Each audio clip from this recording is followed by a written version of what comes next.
Well, folks, welcome to one more edition of Politics. I'm Ron McBerto Willis, host. Thank you so kindly for being at a part of the show. We are going to have a great show for you today. It is important.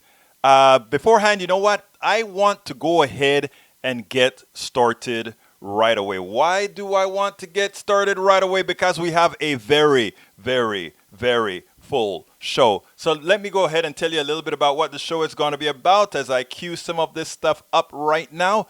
Look, let me go ahead and just read that thing and then we'll move on from there. The title of the show today is Medicare for All. Author Joel Segal and North Harris County 7 warriors discuss Texas elections. You know, when my buddies from, hello Maywood, welcome aboard. Hello Michael Rudnin, welcome aboard. When my folks here in Kingwood and Atascocita and Humble said, hey, Egberto, we needed to get something on air today, I said, all right, man, it's going to be in both places, KPFT and on the internet. Why Paul Fleming from ATL? Welcome aboard. Why? Because you know what, folks, we have to make sure to advertise our local and national whatever it is that they're doing. Anyhow, this show belongs to all of you. Hello, John Green. Welcome aboard. This show belongs to all of you. So if you have stuff that you have critical that you need to get out there, you know you can count on us to get busy, to go ahead and get that going. So anyhow, my folks from the North Harris County 7 Warriors said, hey, we need to get some information on air. So they're going to have the first spot, and the second spot will then go to our buddy Joel Segal who actually wrote Medicare for All. Anyhow, Stephanie Gordon Bailey and John Cotter of North Harris County 7 Warriors discussed their interview schedule of Texas candidates, both local and national. Joel Segal, Medicare for All author, talks universal health care, and much, much more. Joel Segal was instrumental in writing H.R. 676, the original Medicare for All bill under Congressman John Kyers.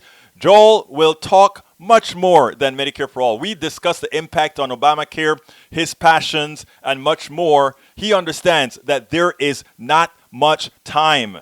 There's not much time for the progressive movement to save the country from fascism. I know that sounds crass. I know that sounds tough. I know that sounds difficult. That is absolutely true. But we start locally with Stephanie Gordon Bailey and John Cotter, appear on Politics Done Right, representing the North Harris County 7 Warriors. We kind of gave that name today when we needed to have a name, so it's subject to change, of course, by the people who run the group. Anyhow, we have the link to their Facebook page that's going to detail the time schedule of the interviews that they're doing, etc., etc., etc. So please, folks, go to our blog post for this show for today. Later on, we'll have a specific blog post for the group itself that ties into all the good work that they are doing. So folks, join us. If you're just joining us, there's one important thing I beg of thee, I ask of thee, I implore of thee. Share, share, share, share. I don't see the shares yet, so I'm asking you to do so right now. Please go ahead and share all our programs. The only way we are going to change the body politic, the only way we are going to inform people beyond what's occurring right now in mainstream media, which is, to put it as nice as I can, pathetic, because again, their allegiance is to the corporatocracy. They don't have a choice. They're good people, but they cannot slap the hand that's feeding them. So let's go ahead now, folks, and get completamente busy. Look, just before I did this show, finished preparing the show, I was watching TV. I watched CNN, MSNBC, Fox News, etc. And then on MSNBC, Chuck Todd came on and started to talk about some stuff that Chris Christie was seeing. I guess I missed it when it happened last night or this morning on MSNBC. So what I want to do is I want to play this for you. And I want you guys to understand what's going on here. This is the battle that we ought to fight. This is a battle we are going to be fighting. We hear a lot of times about the right talking about values. We hear a lot about the right talking about the value and the sanctity of life. I want you to listen to this. We'll take it back on the other side. Let me ask you a larger philosophical question. Former New Jersey Governor Chris Christie seemed to imply yesterday in an interview that maybe we as Americans, we're going to have to get used to death for a while. We have to stand up for the American way of life. Of course, everybody wants to save every life they can. But the question is, towards what end ultimately? Are there ways that we can thread the middle here to allow that there are going to be deaths, and they're going to be deaths no matter what.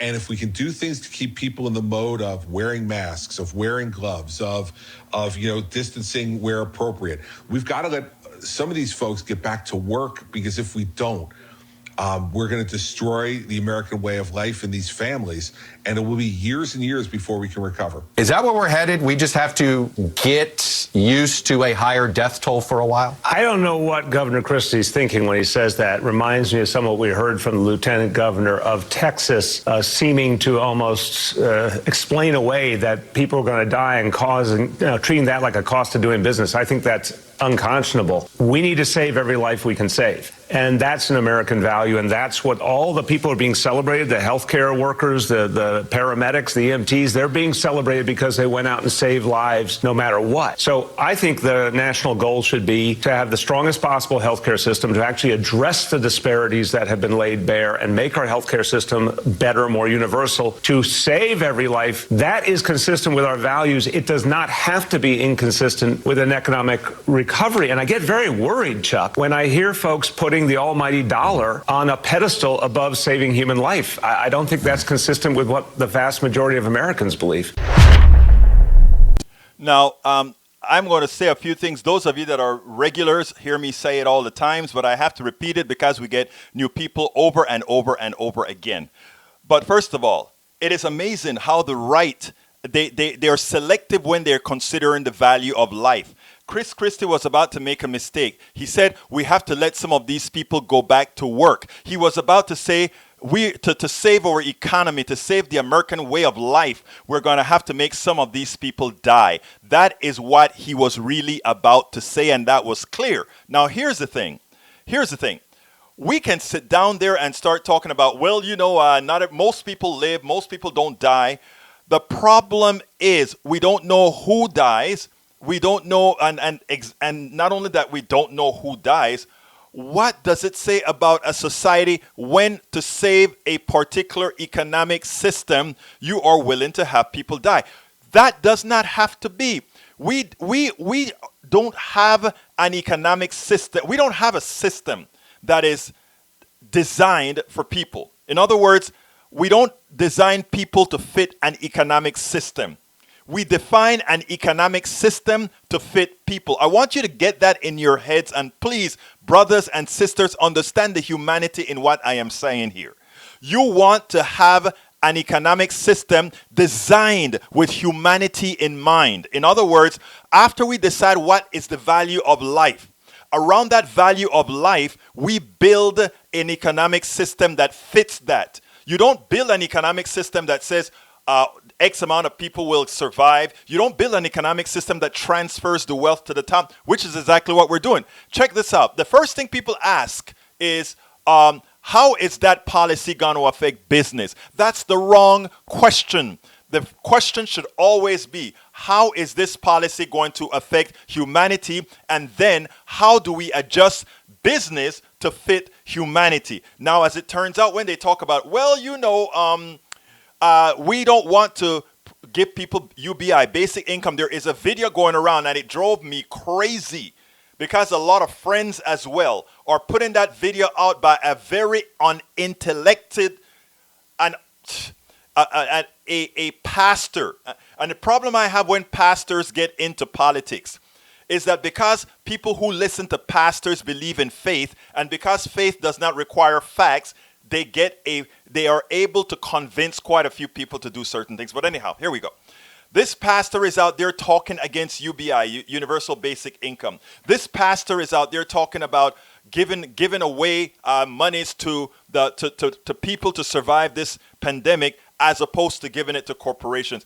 Some very insane forms and thought processes coming out of these people on the right. We have Candace Owen, one of the few bloggers out there or one of the many bloggers out there that the right likes to sing on. They're trying to say, go back to work, go back to work.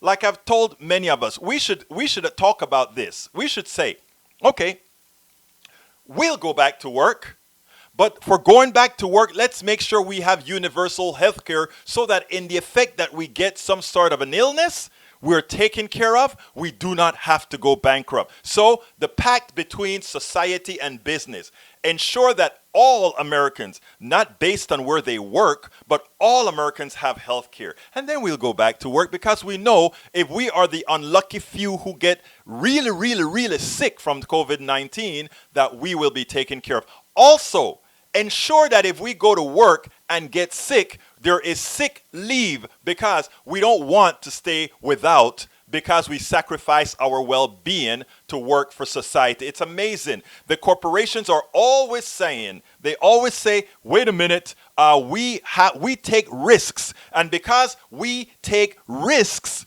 that is the reason we want that profit. But it's a lie. Our capitalist system take very few risks on the top. When the banks were giving out student loans in those days, you were being paid to give student loans. But guess what? The student loans were backed by the federal government, who said if you didn't pay your student loan, the federal government made the bank whole. The same thing with the Small Business Administration. They loan money to small businesses. They don't pay it back. Why? They get the money back from the federal government. That is not risk. So therefore, why are they making profits? When they get into trouble, when they destroyed our economy by creating credit default swaps. Look it up. Credit default swaps were created, which in the long run, these derivatives were based on derivatives that eventually became circular, and in their circularity caused a complete economic crash. Who made them whole again? You did. The taxpayer did. The government created money. Then they like to come with the argument, you cannot print money at will. We cannot give every American, for the time being, $2,000 a month or something until we recover from this. It's a lie. You cannot have, because inflation would go crazy. Do you want to be like Germany, where you have people going around with buckets and wheelbarrows of cash? That does not happen, because it doesn't follow any economic theory, neither Keynesian economics, neither MMT, meaning modern monetary theory, the Austrian economic model, no model. You know why? You can only have inflation if there is scarcity. What do we mean by that? If there aren't enough products for me to buy and I have a lot of money chasing products, that is the only way you can have inflation. So at this point in time where we are loaded with product, I mean, the oil companies are busting with product they want to get rid of. We don't want them to cut back to raise prices. Think about it. We have products in galore. We are overstocked with products. The people that I'm more concerned about right now are farmers and ranchers. And why am I concerned about them? Because they require a time-sensitive type of production that can hamper us if they are in trouble. So those are the people that I'm really concerned about right now. The farmers and the farmers, the primary care workers, the essential workers, if you will. Because they have to continue. Now that is where the concern lies. So folks, I want you to realize several particular issues in these. We have to start using our heads. We have to stop listening to those on the right who pretty much knows not what they speak about. Some of them are willfully ignorant, and that I'm saying that very respectfully, but some of them simply don't get it. And secondly, I want you to realize other things. Right now, there's some ethos in the mind. We don't want to give bailouts to the blue states because they have high taxes. Well, they have high taxes because they help their people. And in the reality, what happens is these blue states are supporting these red states. So when Kentucky talk about, I don't want to live in New York and I don't want my tax dollars going to New York, it ain't going to New York anyway, because New York is supporting all these welfare red states. Most red states are welfare states. They take more than they give. They take back much more than they give. They are welfare states. They talk a lot, they produce little. They speak much, they do little. That is what we have to understand out of these different realities. So folks, please, please, please don't fall into the trap at all. I'm about to start the first video of the day, but I want to give my kudos to Michael Rudnin, Michael Cisak, Lee Grant, Paul Fleming, May Wood, Norman Reynolds, my buddy, Daniel Ledoux, Lawrence Sims, Raynard Blake from YouTube, AVQ from YouTube, Welcome aboard, John Green, Bruce Pollard. If I miss you, forgive me. So anyhow, what we'll do is we'll go ahead and get started with the first one, and we'll then move on from there. So here we go.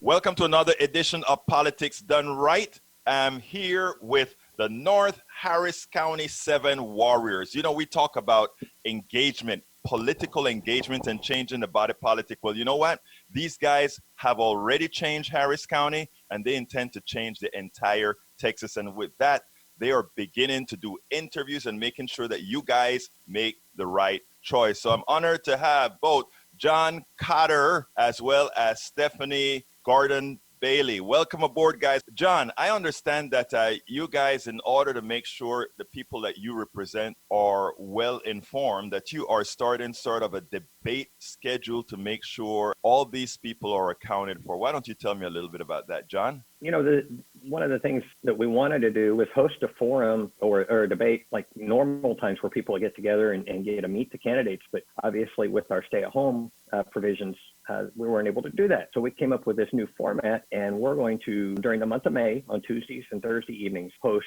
debate and forums with several of the candidates in the July 14th runoff. And we're starting tonight with a local race on the west side of Harris County. It's the Harris County Precinct 3 Commissioners. And our second one this week is Thursday, May 7th, and it's House District 138. So we're starting on a really local scale. Well, you know, that is interesting because I believe if we were doing things like this long ago, because, you know, you go ahead and you get those ballots, right?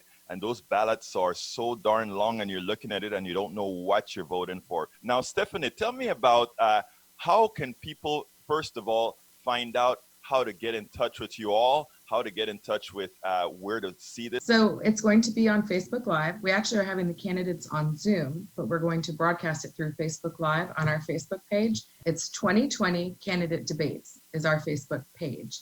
And you'll be able to stay tuned to that. We're going to start at 7 o'clock on every Tuesday and Thursday. Tonight we have Diana Martinez Alexander and Michael Moore, which are Precinct 3 commissioners. And then we go into our state rep races, which are this weekend, the rest of this week and next week, and then leading up to the Senate race on May 28th. And we wanted to make sure we focused on all the races that are relevant in Harris County, including the statewide races. So you'll see the calendar or schedule of events and follow the page, and you can go on there and watch our debates. They'll stay broadcast, and stay tuned for the next ones. No, you said that is the Facebook page. Repeat it again for me, because, you know, sometimes people are a bit. Yes, and I need to go slower, I know. It's 2020 Democratic Candidate Debates. So, John, how long have you guys been doing this? I know you did one earlier where you had an in-person one, a big one, out here in the northwest part of town. Well, we've all been active for a long time, but late in 2019, we decided to pool our resources with our clubs. And there's 7 of us in the North Harris County area. Our clubs got together to host that first event that you were speaking about earlier this year. And it was to allow everybody in the community to come out and see who was running for the Democratic seat for the Senate race. And we had 11 of the 12 candidates come out to the facility in the Greens Point area. You know what? It's great seeing that you're actually not only concentrating on the top of the ticket. You know, a lot of times that is what people tend to do, not realizing that being in government, the one that has the most effect on you is the one that's closest to you. Was that an intentional thing, Stephanie, that you guys put together in that regards? Absolutely. And you couldn't say it any better. The closer it is to you, the more it affects you. And we wanted to make sure that people understood what the local races mean and how they affect you, and that we're making the right decisions to make sure we have the right candidates to run against the Republicans in November. Am I correct that there are some runoff elections that we should be very concerned about, specifically the Senate? Is that correct? Yes. The Senate, we need somebody who's going to be able to take out John Cornyn. We do have hashtag Can Cornyn and hashtag Cream Cornyn that we have trending on, trying to trend anyway, on Facebook and Twitter. So please use them. So it's very important that we definitely have the right candidate to go up against him. That includes all of these races. We want to make sure that we're able to unseat these guys. You know, there was an article yesterday that talked about that Texas is a battleground state and it is winnable. We need that to be not only at the national level, but at the local level too. Now, John, why is Texas winnable? I mean, why should Democrats come out now? I mean, we've been disappointed for so long. Beto was supposed to do it. He missed it by 2.3%. Give me your thoughts as to why this time. Now, personally, I think we're going to turn blue in Texas in the 2020 cycle. Why do you think we're going to turn blue in the 2020 cycle? Well, I think there's a lot of things moving Texas that direction. Obviously, Beto getting within 2.3%, his opponent in 18, that was a big move in that race. And, since that time, the Republicans haven't reached out to the greater demographic in Texas wide, and people are feeling left out. From our side, we've got great candidates. There's more people, the changing demographics. There's just more voters coming out, and people have always said Texas is deep red. We really don't believe that. We just believe that we haven't got enough people out voting, so it's a non-voting state. That is so true. I mean, they always call Texas a non-vote. It's not a red state. It's a state that doesn't vote, and we're at 50 in all the states in voting. Now, Stephanie, right now we are in sort of this pandemic. And because we have this pandemic, we can't do that touchy, fleshy kind of a campaigning that, we like to do as Democrats. How do we mitigate that? There's something that concerns me, and I don't know if you can help me out here. People like you are engaged, and a lot of folks in the suburbs are well and good and engaged, but a lot of our voters as well live in rural areas. They live in exurbs. They live in the inner cities. What best way, or how do you plan to help those people get the message and see the necessity for them to come out and vote, because this time it's going to matter for them? Actually, kind of ironic, because when we started planning this, we were going to do it back at the Greenhouse Church where we did the one in January over in the Green. Yeah. And then this is actually probably plan D that we've had going through different iterations, or what are we going to do to make this happen? And now looking at it, we are able to find a way to reach people that can't make it. We're finding a way to have it broadcast wider. We're advertising through Facebook. We actually, just so you know, we have tons of clubs and orgs within Harris County that are co-sponsors, and there'll be a list on our Facebook page, so stay tuned for that, as well as some individual donors. And they're making it to where we can boost our posts through Facebook. We're also going to have it shared on YouTube after the fact, so we'll be able to really spread the message widely. And once it's up there, you can keep watching it. In fact, on our page, you'll be able to scroll down and see the debates from January if you're interested, to get an idea of how we do things. All right, Stephanie, what have I not asked you that you want to go out and tell our audience? And please remember as well to tell them how can they find you again? 2020 Democratic Candidate Debates is our Facebook page. It's a public page, and we have our debate schedule on there. So make sure that you follow, and most importantly, share that page. The more people who share it, the more people we can reach, just like Egberto was just talking about. And it's really, really important. Even though some of these races may not affect you, they affect people you know, and they do affect you overall. Even though you don't get to vote in them, all of them affect every single one of us. John, most organizations like yours that's doing all this good work require some support. How can people help your group? Well, the first thing is tune in and watch the debates, because the whole goal of all of this work and effort is to allow people to meet these great candidates, make an educated decision, and have them be fired up and excited about coming out and voting for these candidates. That's the goal. That's the rewarding part. We always like donations to our clubs and the Harris County Democratic Party. We always like donations, because that allows us to continue the get out the vote and reach voters and make sure people have this information. Well, folks, I'll have all the information that both Stephanie and John had in the corresponding blog post for this.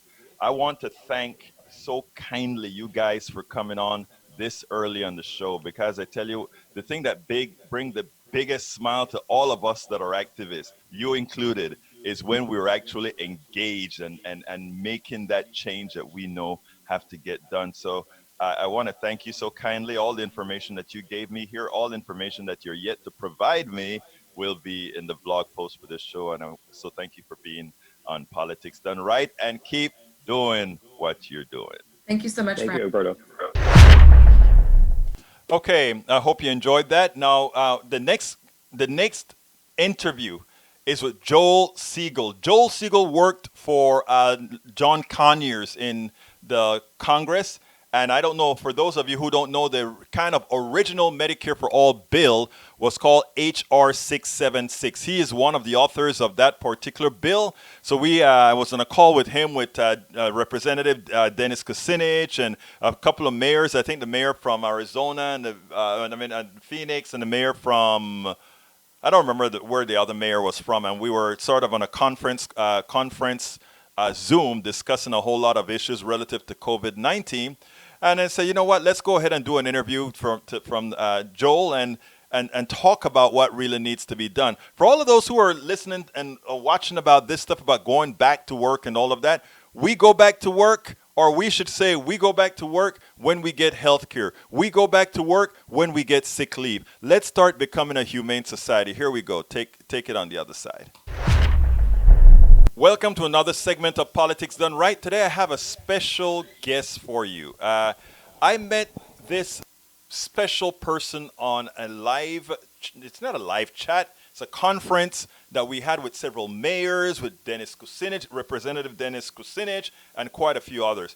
I was so impressed with him leading the conference. I had to find out who, I know about him because, everybody who knows about Medicare for All, this is a guy you got to know.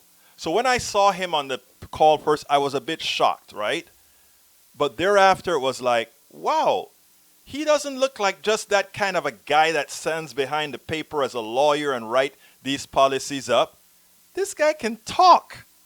So I said, man, I need to find this guy. And Joel Segal, thank you so much for accepting this invite to Politics Done Right. How are you doing today, my friend?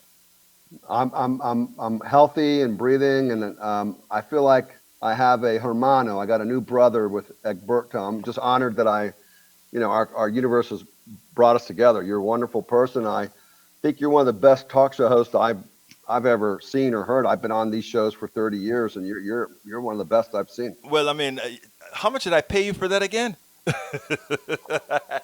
I appreciate, brother. I appreciate that. But let me just. I'm going to let you talk. I want you to do most of the talking. But before you do most of the talking, I just want to tell the audience who this guy is. Anybody who remembers Representative John Conyers in Congress, anybody remember that he was the author of H.R. 676. When you talk about a bill, you're talking about having to write the particular policies and how it interacts with the different parts of your medical system and society, etc. Well, the person who wrote the bill, the person who put all those little digits together, etc., was El Señor Joel Segal. So Joel, first of all, I want to tell you, I followed 676 for years. I've been preaching 676 for years. Thank you. And that was a good piece of work that you had there. And everything that Medicare for All is built on right now has incorporated those tenets that you put into that policy. So thank you for what you brought, my brother. Oh, it's my pleasure. I was lucky. I got to work with a genius named Congressman John Conyers, who was a protege of Martin Luther King. And he hired me and he said, I want you to write a single payer bill. And I said, okay. And but I got to work with the Physicians for a National Health Program. Great and group. I had been, and I had been their representative in Congress as a lobbyist.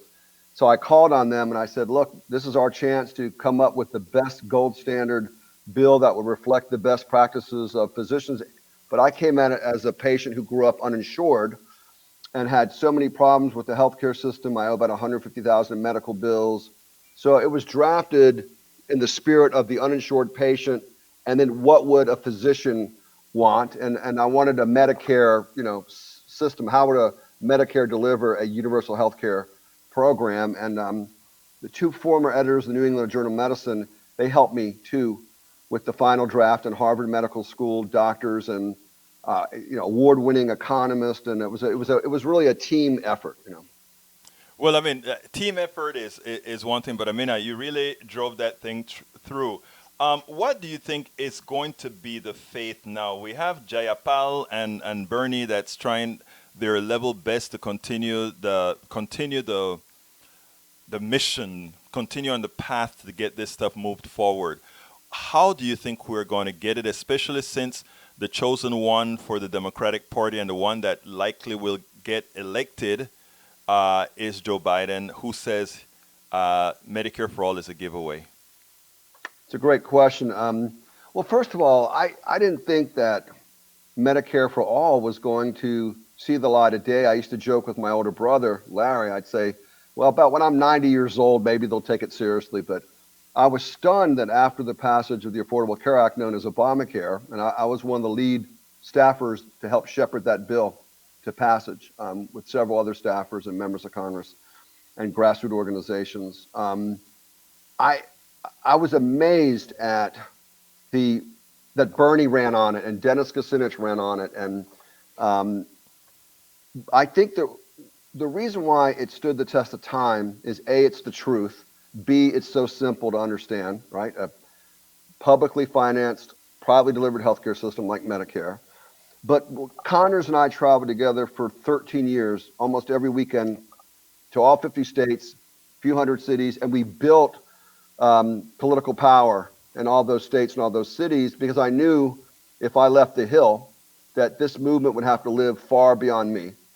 And so we founded a lot of different organizations who ended up raising money, and I'm just so amazed at how the grassroots have done their job. Progressive Democrats of America, the National Nurses Association. You were actually was a part founder of the Progressive Democrats of America, right? I was the co-founder, and with Tim Carpenter and several former staffers from the Kucinich campaign. I was their first vice chair. Right. Mimi Kennedy was their first chair. I helped raise their money, build their board, kind of come up with this idea called inside outside of strategy, and I knew that they would carry the tradition on. A guy named Dr. Bill, they call him, is the one who's been really pushing it so hard for Progressive Democrats of America. But Bernie took it to another level. Elizabeth Warren took it to another level, and now we have to take it to an even higher level if we're going to have an impact both on Biden and the Congress. And I have certain ideas about what we have to do to get it past the finish line. And before you give those ideas, because I think to move forward, you have to know the mistakes that you've made. And you were very responsible, part responsible when to shepherd the Affordable Care Act through Congress. What right now, because the Democrats have been able to sort of put the blame of the deficiencies of our healthcare system on things Republicans didn't want to do. But I want it to be made clear from the author of 8676 and someone who also shepherded the Obamacare. I want Americans to know, and specifically Democrats, that some of the enemies of progress was themselves Democrats, because otherwise the Obamacare product would have been a much better bill. Why don't you explain some of that? Yeah, I want to be perfectly candid about what happened. When Senator Baucus took 676 off the table during the Obamacare deliberations, I immediately had a meeting with about 70 leaders from around the country who flew into D.C. to meet in John Conyers' Judiciary Committee room. And I was like, let's see if we can do a Medicare public option. We were ready to go. We were ready to get organized. 2 members of the Progressive Caucus, their staffers, just didn't feel like the public option was going to be a priority, and they did not move the public option that far. And then Senator Lieberman, who I fondly call him the senator from Etna, right, said, I'm taking the public option off the table, the so-called public option. And I was pretty close to him, and I didn't understand why would he do that, because without a public option, there's no competition with the insurance companies, right, to lower their rates and provide better coverage, et cetera. Right. The public option presents the baseline. Yeah, I mean, now half the bill of Obamacare is Medicaid, Now, a lot of people don't know that, but Medicaid is a single payer program. Right. It covers 100% of your bill. And the Medicare plus 10 reimbursement rate was in the first bill so that it would be a healthy reimbursement rate so doctors wouldn't say, we're not going to take you because you're on Medicaid.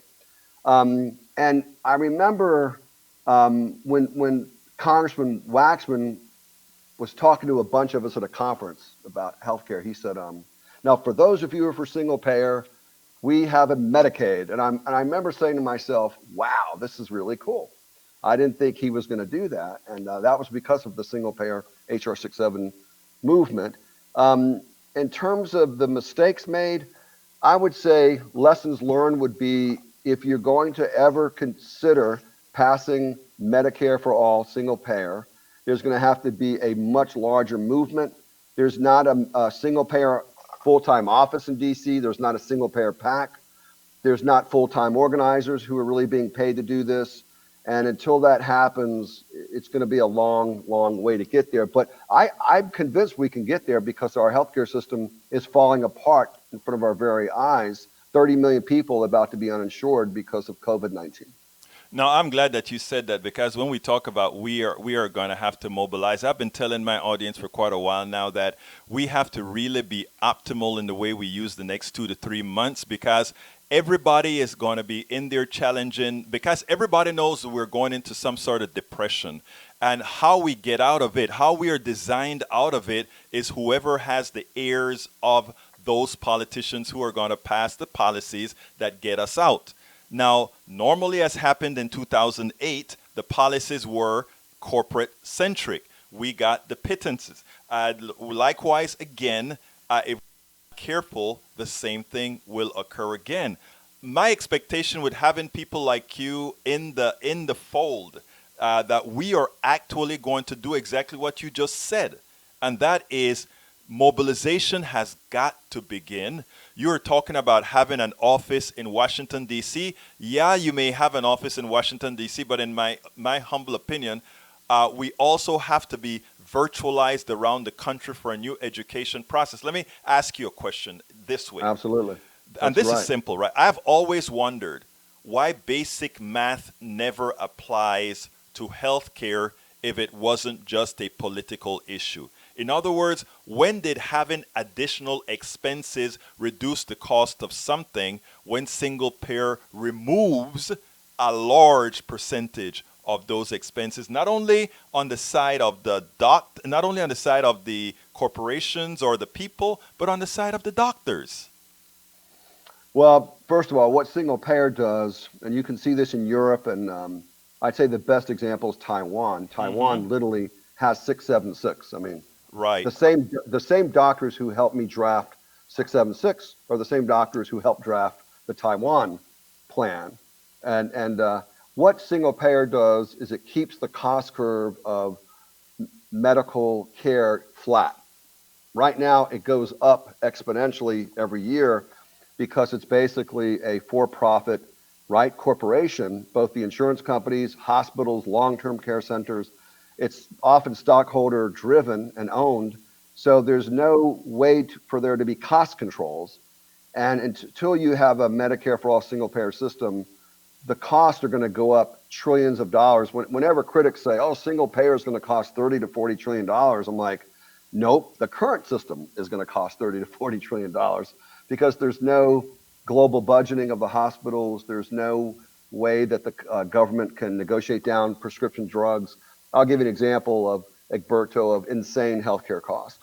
A MRI machine cost $1 million to buy and $600,000 to install. Now, $2 million? $2 million? That's the cost of one of Donald Trump's yachts. Right. So it doesn't make any sense. And but what really, really hurts is the people who were still shut out of the healthcare system because they didn't expand Medicaid in my state in 14 states. About 1,700 people died last year because of that. And so when you need a federal system because these Republican governors are going to always push back and say, we don't want that federal program and it's going to cost too much. None of that is true.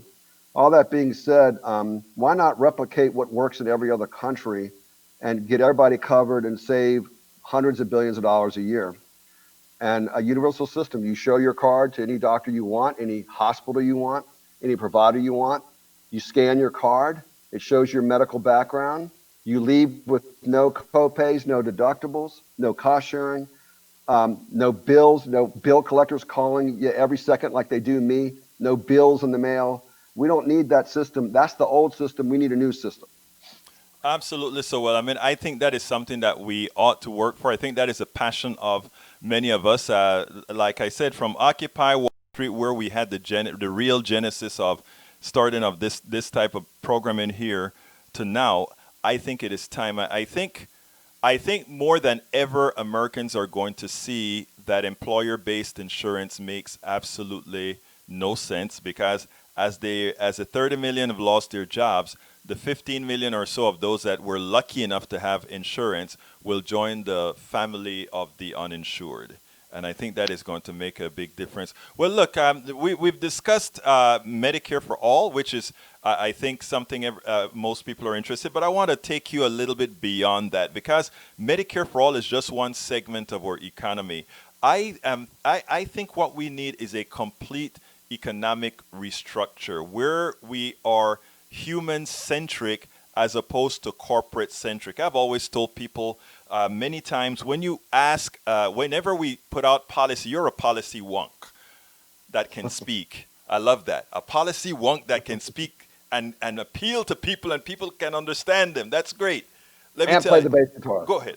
And play it. Oh, let me tell you guys, this guy sent me a cut on this is funkadelic, man. That's right. I played with one of the Parliament Funkadelics on that record you had. I played know with that's another guitar player. that's what I said. Yeah, you know. So, but I mean, a hell of a bass player, guys. A hell of a bass Thank you. player. Now, but we have to start having a paradigm shift in the way we think. Whenever you write a policy, right? Whenever Joel Segal write a policy, the first thing the business guys ask, or many politicians ask, is, how is that going to affect business?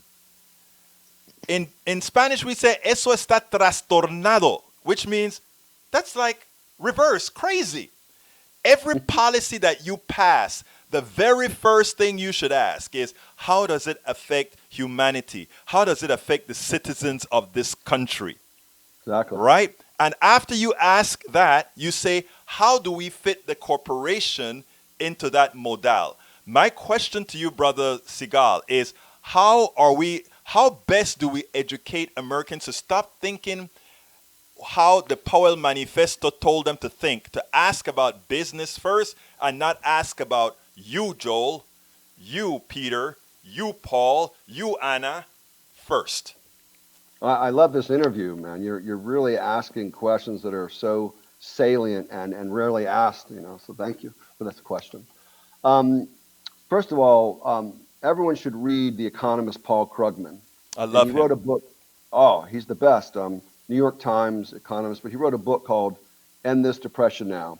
The premise of the book is that America can literally borrow in an unlimited fashion to a point, and then we have to pay for things. But when our gross domestic product is $16 trillion, so it's up there with China. And when you're the richest country in the world, it's a mythology. He calls it intellectual confusion. You can't be the poorest country. No, you can't be the wealthiest country in the world and then be the poorest country in the world at the same time. That makes no sense. So if we're going to spend $780 billion on the military and when we're not in a Cold War, and then give trillions of dollars of tax cuts to the super rich, well, what would happen if we, didn't have those tax cuts on the super rich who don't need them, and we didn't have all that money spent on the military, and we did, modest, progressive taxes on the very wealthy? We would have the Rolls Royce or Bentley of healthcare. So what you have to do when someone says, well, we can't afford it, you have to literally show them the numbers. We costed out 676 when we first introduced it. And we showed, here's how much it's going to cost. Here's how much a family's going to pay. Here's how much the business is going to pay and the individual, so we can answer that question. And then lastly, you really have to be able to show the American people, look, this is how much this is going to cost. We knew Obamacare was $780 billion. They showed how to pay for it. This is a mistake that my brother Bernie Sanders has made. He has to go to Lewin and Associates or the Urban Institute or these other think tanks and really cost it out and show the savings and the expenditure. If we don't do that, then the right wing and the corporate Democrats will say we can't afford it, which is very easy to say that, because then you don't have to do any other further research. The problem is the media, and I'm glad that you're a progressive media, but basically the corporate media structure, instead of asking economists who know about single payer and bringing them on their shows, they go right along with that narrative because it sells and it gets corporate sponsors. Often the insurance companies and the drug companies, I mean, I think MSNBC is fantastic and CNN, but look at their commercials. Who's sponsoring these media moguls? It's the corporate 1%. So we need alternative media like you, Egberto. I hope that the idea that you've promulgated, which is to have a kind of a progressive media that's internet, radio, articles, blogs, that's what we need to do so we don't have to depend on MSNBC and CNN. I think you're a genius, and I'm going to do everything I can to support your vision. I Otherwise, appreciate. we can't get our message out. How do we get our message out? I mean, that is everything. You know, I talk to people. You know, I live in red district in Texas here, and all my friends in Starbucks are conservatives. And the thing about it is, we were able to have a conversation. And the thing about it is, they are convincible. I remember the book that was written. I don't remember the name. What's happened to those folks in Kansas, or that kind of a stuff, right? I don't. You know which book I'm talking about? I remember that book. Yeah. Yeah. And, you know, I understand what the book is saying, but there's a piece of the book that I think where I want to go. I think when you give people a certain level of respect, they start to listen. And many a times what we've done, I'm not talking about you, Joel, or others, because you're plain spoken in the way you get things across. And like I said, you communicate. But there are too many of us that when we are doing that communication, we're doing it from a level, first of all, looking at a person and saying, you're stupid, now listen. And what I try to do is I try to listen first to see how they've gotten there. And after I've seen, and it takes more time, granted. But hell, we fail so many times.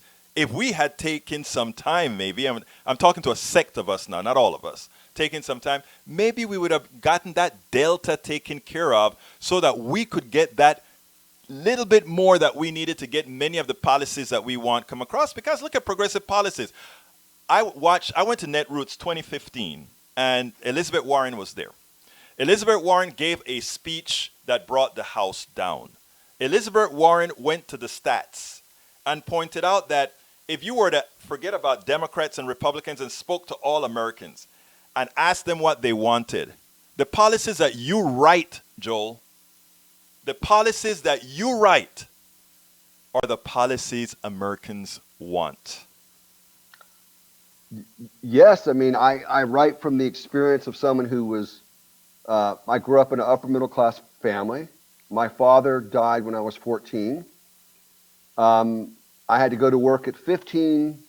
I experienced homelessness. I experienced being kicked out of hospitals. I experienced not having food and going to the social services and getting food stamps because I have a health challenge called sleep apnea, and I had several surgeries because I couldn't breathe at night and it was life-threatening. So I write bills and I speak from the perspective of someone who has suffered a lot, but I was also very fortunate because there were many years where I did not suffer. So I can actually be very thankful about that. And when I launched the universal health care movement, was with Bernie Sanders and Barney Frank and about 1,000 people, mainly of color. I organized uninsured people for 2 years on the internet. That's how I got into Congress. And I think the key to talking to people is with respect and what John Conyers called love and logic. I'm from North Carolina. I grew up in the South. My friends were also very conservative. And I had to learn to speak the language of a shoe salesman. My father was a shoe salesman. I grew up with all these shoe salesmen. And I've learned that you can't talk over people. You got to answer their questions. You got to listen. Like as a bass player, I got to listen to other musicians in order to play that groove with the drummer. You got to give people respect and answer their questions. And as Bootsy Collins says, one of my favorite bass players, you can't fake the funk or your nose will grow. He called it the Pinocchio theory. You can't fake being sincere. You can't fake knowing the policy or your nose will grow. People, you look like a liar.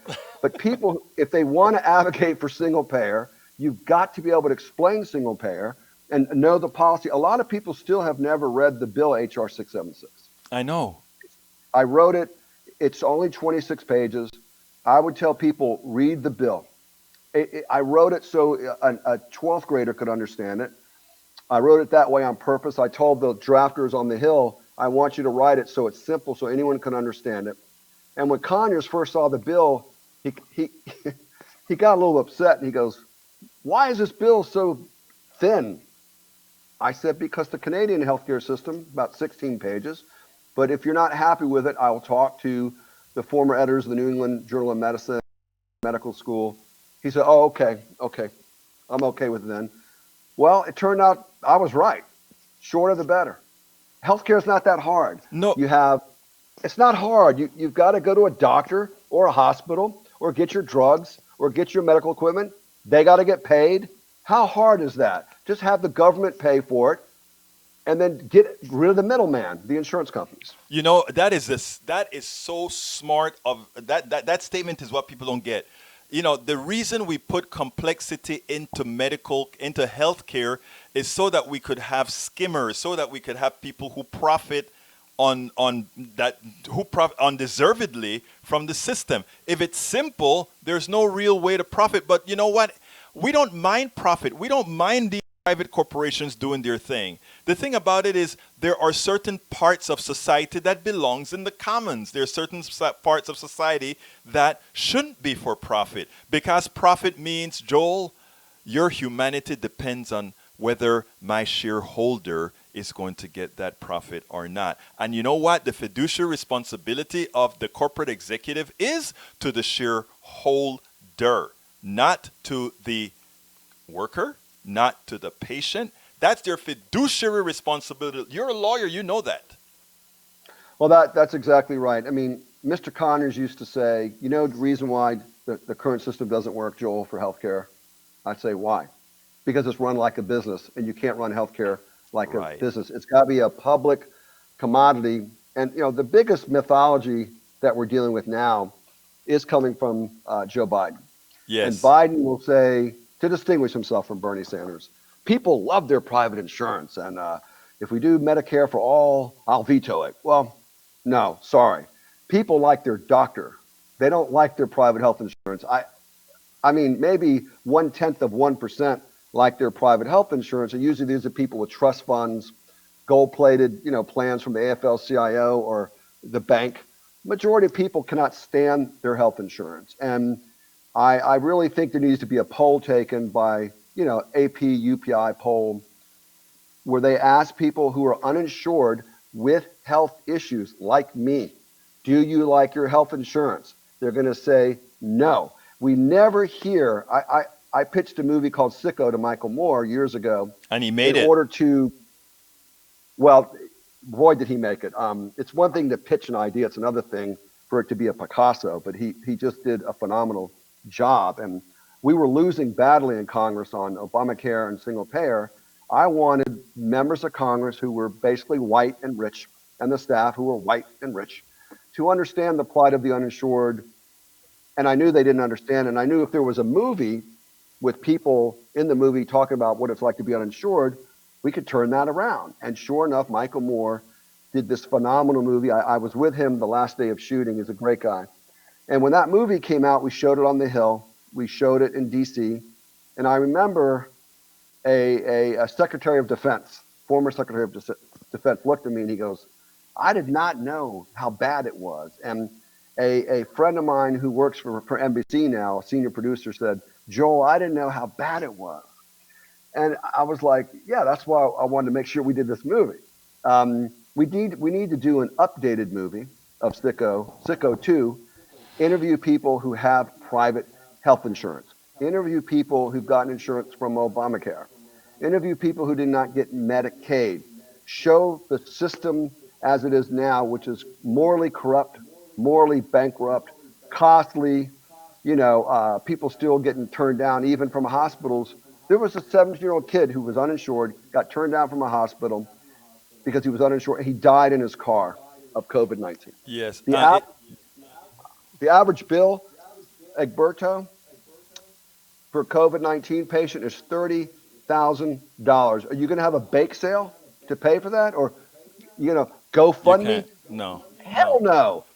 And not only no. that, we are going to, COVID-19 will be saturating GoFundMe. And the funny thing about it is it's saturating GoFundMe to make a bunch of rich, fat cats a bit richer.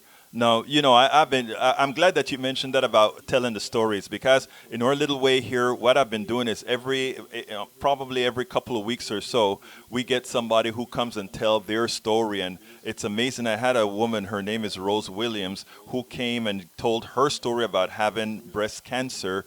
And that doctor, because of the insurance company having a strict schedule as to when to do an MRI, in as much as she had a lump, he made her wait, and until it really just got gross and started to grow out and break the skin.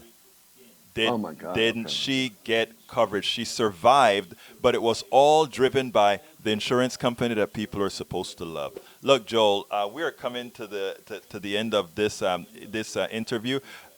Please tell me something that I haven't asked, something that you want to tell the audience at large. It's yours.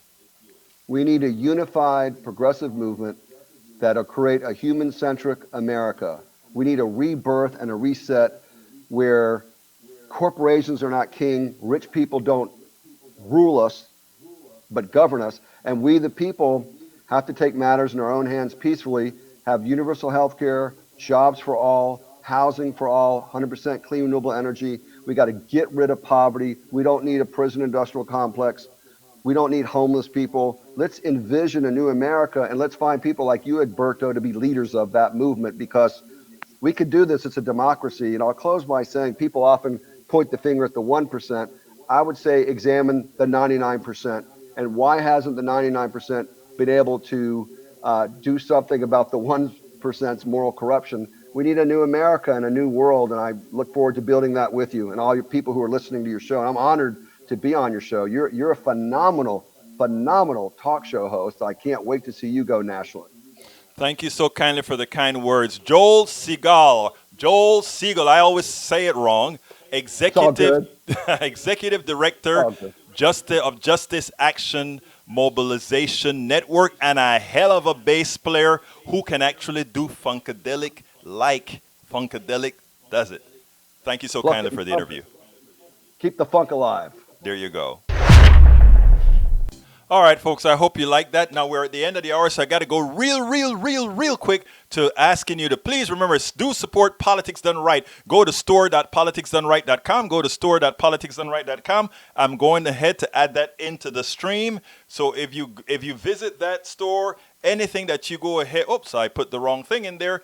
Anything that you purchase at Politics Done Right goes to help telling the message, goes to help supporting the project, goes to help protecting and continuing what we do. Store.politicsdoneright.com. But I tell you what I would really love. I would really love for you to go to Patreon and become real subscribers. That would be going to patreon.com/politicsdoneright. That is patreon.com/politicsdoneright. That is patreon.com/politicsdoneright.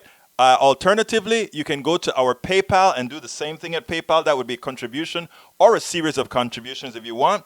That is found at paypal.me/politicsdoneright. Again, that is paypal.me/politicsdoneright. I thank you so kindly for being a part of Politics Done Right. I thank you so kindly for being out here with us today.